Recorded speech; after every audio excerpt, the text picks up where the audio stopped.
I traced my fingers along the silk fabric, feeling its perfect weight and drape. This would be the centerpiece of my new collection, if I could keep my brand alive long enough to show it. Miss Harrison? My assistant Kate poked her head into my studio. Your mother called again. They're expecting you for dinner at 7. I glanced at the clock. 6:30 p.m. Another carefully orchestrated family dinner at Marcus Wellington's mansion, where my stepfather would undoubtedly find new ways to belittle my dreams. Thank you, Kate. Could you make sure the lookbook photos are ready for tomorrow? And confirm our meeting with the influencer agency? Already done, she smiled, then hesitated. Are you sure about keeping the Paris plans quiet? Your family might be more supportive if they knew. I shook my head, carefully folding the silk. Marcus would only try to interfere. Better they think Isabella Harrison Designs is struggling. It makes tonight's performance more convincing. The truth was, my little boutique had outgrown its humble beginnings months ago. What started as a small atelier in Brooklyn had evolved into something much bigger, though I'd carefully hidden the evidence. Every time Marcus's spies reported back about my empty shop, I was actually meeting with luxury buyers in private showrooms. When he gloated about my amateur designs, major fashion editors were already fighting to feature them. But tonight, I needed to play the struggling designer one last time. The Wellington mansion loomed before me, all marble columns and old money arrogance. Marcus had bought it with my father's insurance money after marrying my mother, though he preferred everyone forget that detail. I smoothed my deliberately simple dress, one of my designs, but understated enough that Marcus wouldn't recognize it, and rang the bell.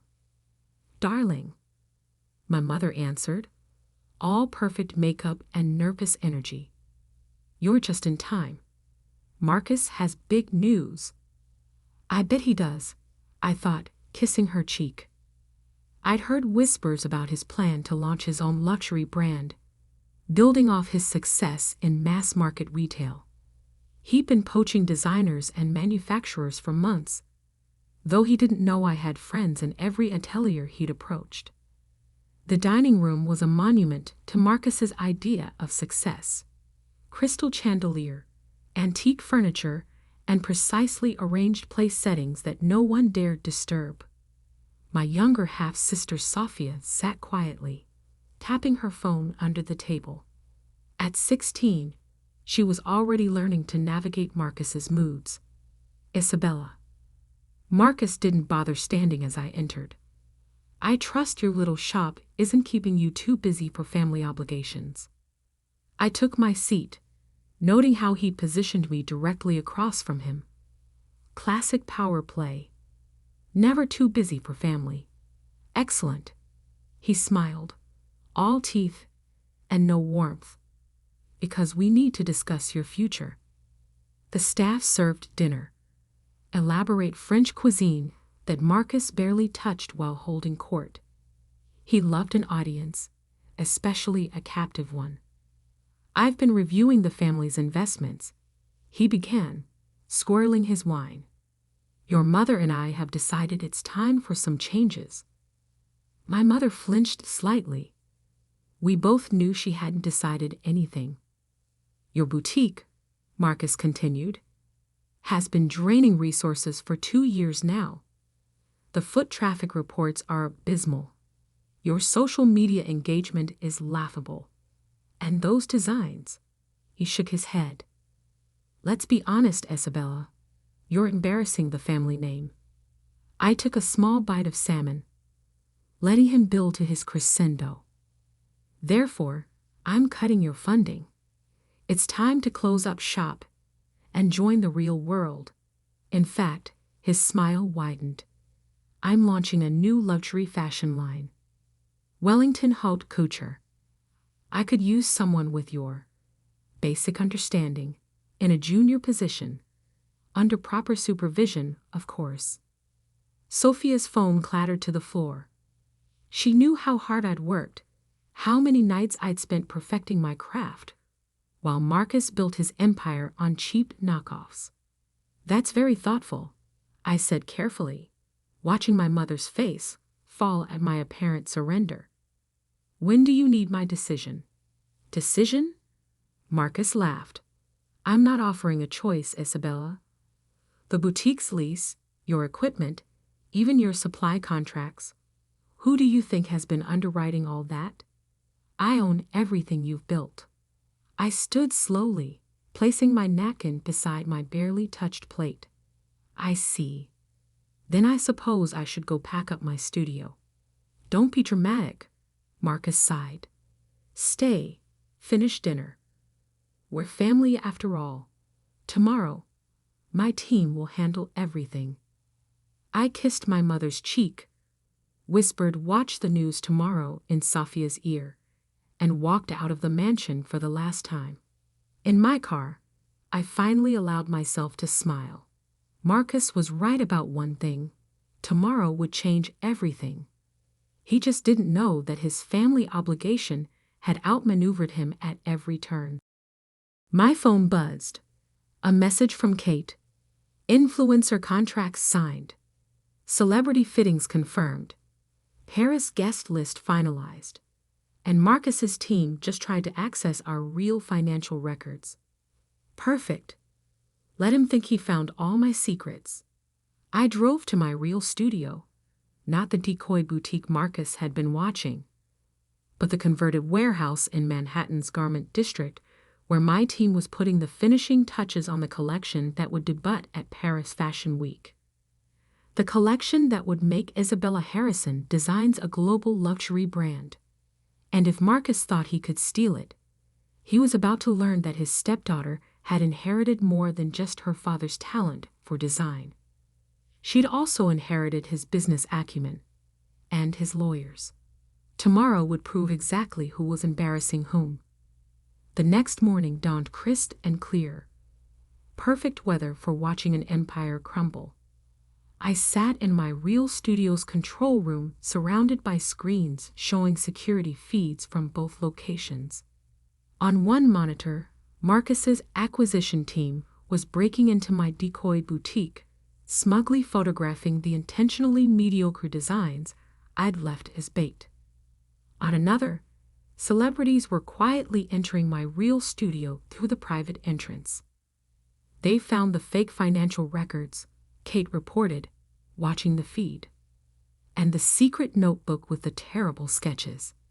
How long until they realize none of the real equipment is there?" She checked her watch. "Given their competence level? Hours. But it won't matter by then." She was right.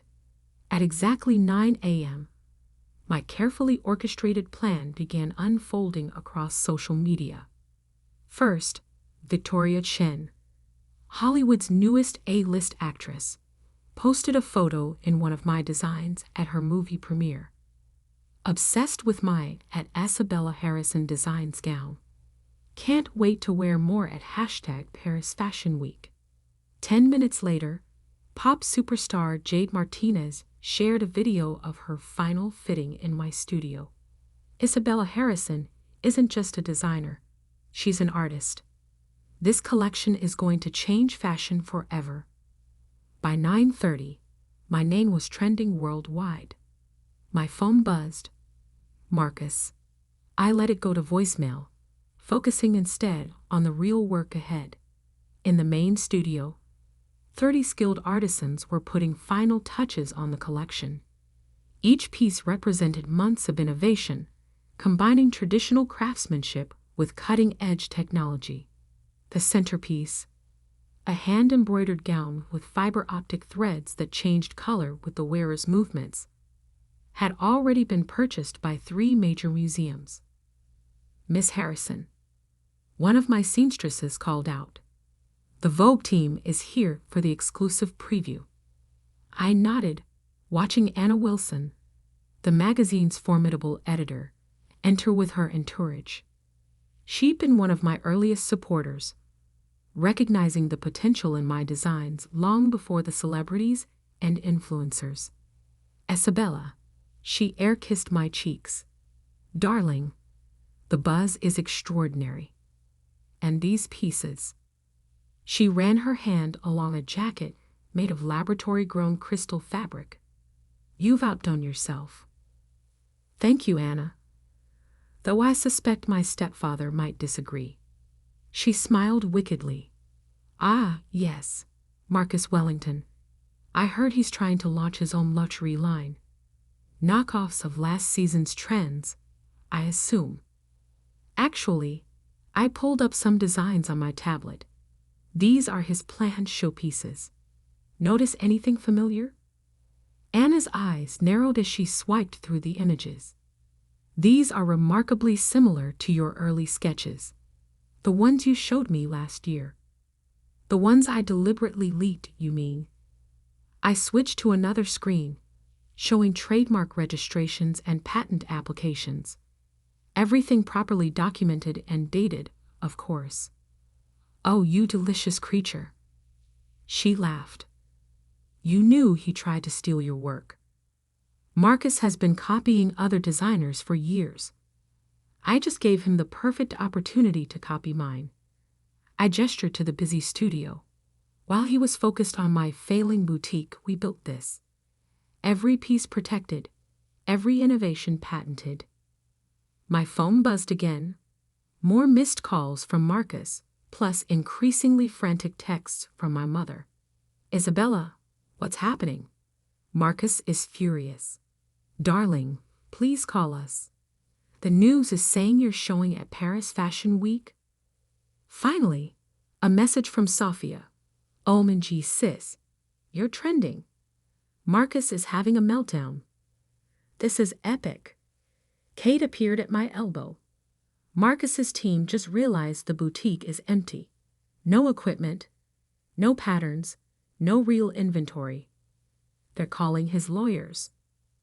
Right on schedule. I checked the time. Is everything ready for the press conference? She nodded. Live stream set up. Journalists arriving? And she smirked. Marcus just requested an invitation. Perfect. I smoothed my dress.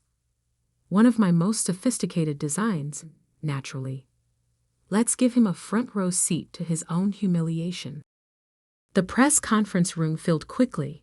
Fashion journalists, industry insiders, and social media influencers packed the space, all eager to understand how an apparently struggling designer had secretly built one of the most anticipated luxury brands of the year. I spotted Marcus in the back, his face dark with rage, flanked by his lawyers. My mother sat beside him, looking confused but proud.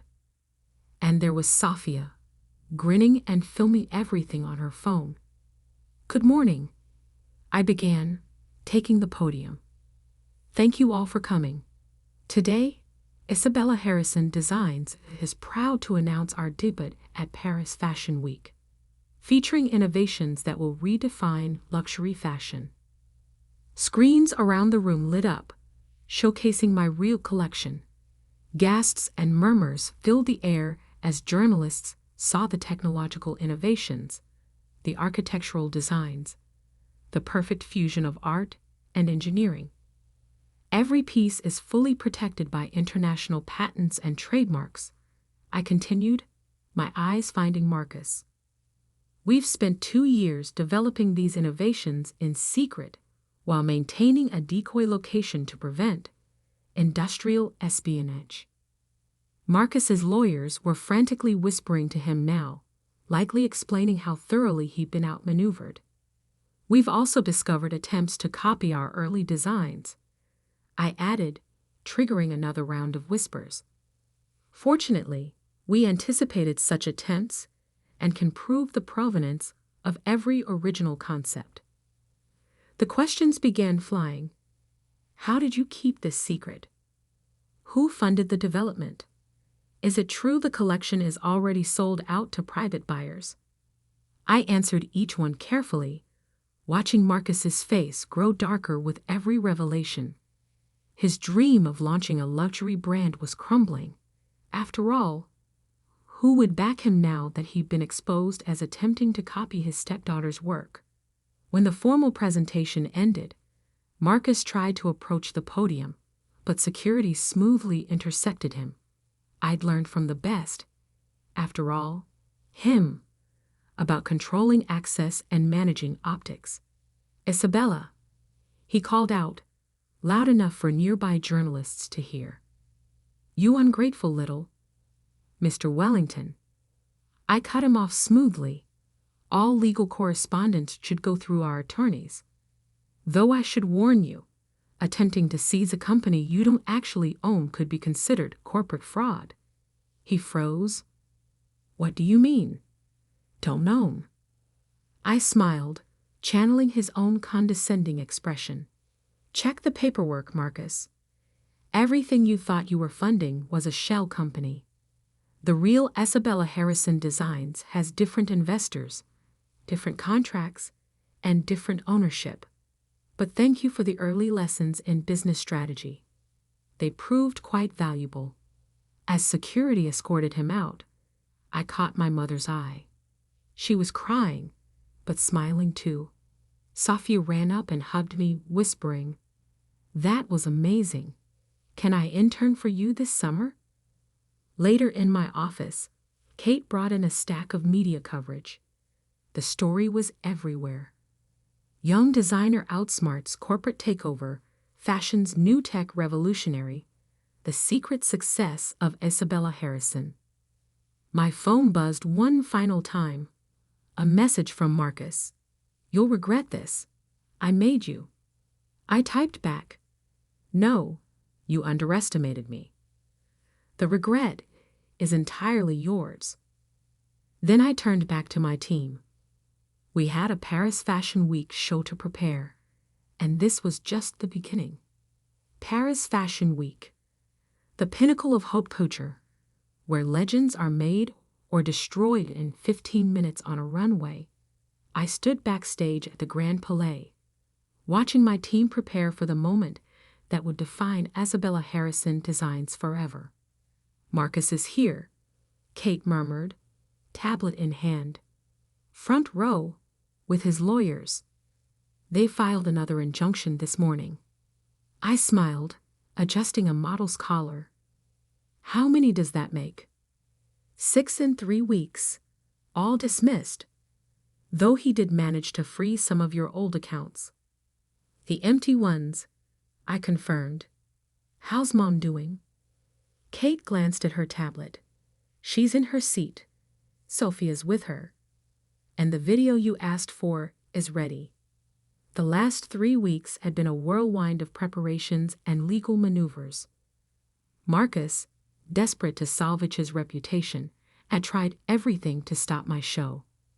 Each attempt had only generated more publicity, more interest, more proof that he was exactly what I'd painted him to be. A man who built his success by stealing from others. 5 minutes. The stage manager called out. I gathered my team. Everyone knows their roles.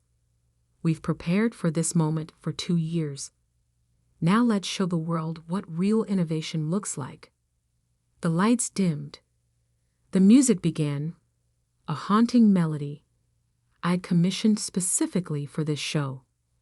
The massive screens above the runway flickered to life, showing the journey of Isabella Harrison Designs from that small Brooklyn boutique to this moment. Then, the first model emerged. The crowd gasped as my crystal fabric jacket caught the light, refracting it into thousands of rainbow patterns. Each movement created new colors, new designs, new possibilities. The technology we developed didn't just make beautiful clothes, it redefined what clothing could be. More looks followed. The color-changing gown that responded to sound. The architectural pieces that transformed on the runway. The sustainable fabrics that looked like liquid metal but felt like silk. Each innovation perfectly documented, patented, and protected. From my position backstage, I could see Marcus's face growing darker with each new revelation. He thought my little boutique was producing simple dresses and basic designs. Now he was watching 2 years of secret innovation parade past him, knowing he couldn't touch any of it. Halfway through the show, the screens changed. Now they showed correspondence, contracts, and designs, dated and documented evidence of every attempt Marcus had made to steal my work. Interspersed were clips from security cameras, showing his team breaking into my decoy studio, trying to steal what they thought were my secrets. The fashion world is brutal, but it despises thieves more than failures. The final look was my masterpiece, a wedding gown that combined every innovation we developed. As the model reached the end of the runway, the dress began to transform, each layer revealing new patterns, new technologies, new possibilities. The audience rose in a standing ovation before the show even ended. In the chaos that followed, I made my way to where my mother sat, still applauding, tears streaming down her face. "Isabella," she whispered, hugging me tight. "Why didn't you tell me?" "Because Marcus would have used you to stop me," I said gently. "He had to believe he was in control." "He's ruined," Safia announced gleefully, showing me her phone. Stock in Marcus's companies was plummeting as news of his attempted theft spread. Major retailers were canceling contracts, unwilling to be associated with proven plagiarism. "Ms. Harrison," journalists swarmed around us. "How does it feel to be the breakout star of Paris Fashion Week? Is it true you've already received orders worth over $50 million? Will you press charges against Marcus Wellington?" I held up my hand for quiet. Isabella Harrison Designs represents a new era in fashion, one built on innovation, integrity, and imagination. We've proven that success doesn't come from stealing others' dreams, but from believing in your own. "This isn't over." Marcus's voice cut through the crowd. He looked disheveled, desperate. "I made you. Everything you are, everything you have, it's because of me." "No, Marcus." I turned to face him one last time. "Everything I am is because you taught me exactly what kind of person I didn't want to be. You showed me that true success isn't about crushing others. It's about creating something real." Security moved to escort him out, but he shrugged them off. "Your father was a failure too. That's why he left you nothing but debt." "Actually," I smiled, "he left me his most valuable asset, his belief in me. And his old warehouse in the garment district, the one you never knew about because it was in my mother's name. The one where I built all of this while you were busy mocking my little boutique." The following weeks were a blur of success. Orders poured in from luxury retailers worldwide. Our innovations were featured in technology magazines as well as fashion publications. 3 major museums requested pieces for their permanent collections. Marcus's empire crumbled as quickly as mine rose. Retailers canceled contracts, partners withdrew, and investigations revealed a pattern of theft that went back years. He'd been stealing designs from small creators, crushing them with legal threats when they complained. Now they were all coming forward. My mother filed for divorce. Finally free from his control, she moved into a penthouse apartment I bought her, rediscovering her own strength day by day. Safia started interning at my company, showing a natural talent for design technology. 1 year later, I stood in my new flagship store on 5th Avenue, watching customers marvel at our latest innovations. The struggling boutique that Marcus had mocked was now a global luxury brand, known for pushing the boundaries of fashion and technology. My phone buzzed. A news alert. Marcus had been indicted for corporate fraud. His lawyers were negotiating a plea deal. "Ms. Harrison?" A young design student approached, clutching a portfolio. "Your story inspired me to pursue my dreams. Would Would you look at my work? I smiled, remembering my own early dreams. Of course. And please, call me Isabella. Later that night, in my office overlooking the city, I opened my father's old sketchbook. His final note was still there, written when he knew he was dying. Success isn't about what others think of you.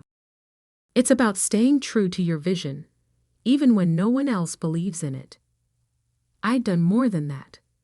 I'd turned his vision into an empire, transformed his old warehouse into a fashion revolution, and proved that the best revenge isn't about destroying your enemies. It's about building something so magnificent that their attacks become irrelevant. Marcus had taught me one final lesson. Sometimes people underestimate you because they can't imagine you being stronger than they are. Their limitations become their weakness. My phone buzzed again. Anna from Vogue. Darling, what do you say to a cover story?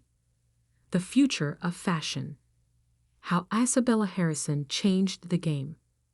I looked out at the city lights, thinking about that family dinner a year ago, when Marcus thought he was ending my dreams.